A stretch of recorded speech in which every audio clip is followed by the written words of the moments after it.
सुबह माधो जब कोठरी के अंदर गया और देखा तो उसकी बीवी ठंडी पड़ चुकी थी।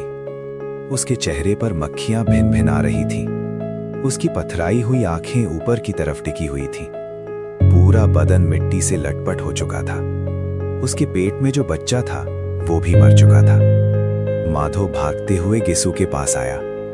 फिर दोनों जोर जोर से हाय हाय करने लगे और अपना सीना पीटने लगे। जब पड़ोसियों ने ये रोना धोना सुना तो वो भी दौड़ कर आ गए और पुरानी रिवाज के मुताबिक दुख में डूबे लोगों को तसल्ली देने लगे। लेकिन ज्यादा देर तक रोने का मौका नहीं था। अब कफन और लकड़ी का इंतजाम करना जरूरी था।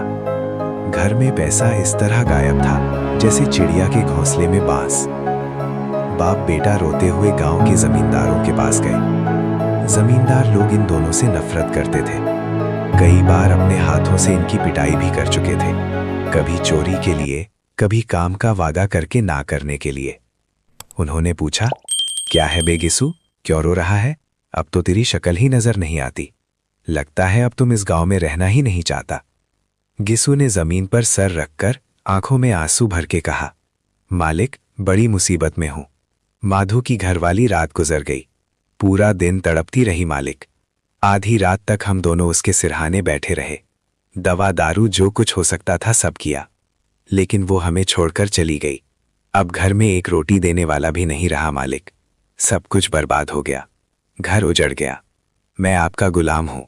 अब आपके सिवा कौन उसकी अंतिम क्रिया करवाएगा?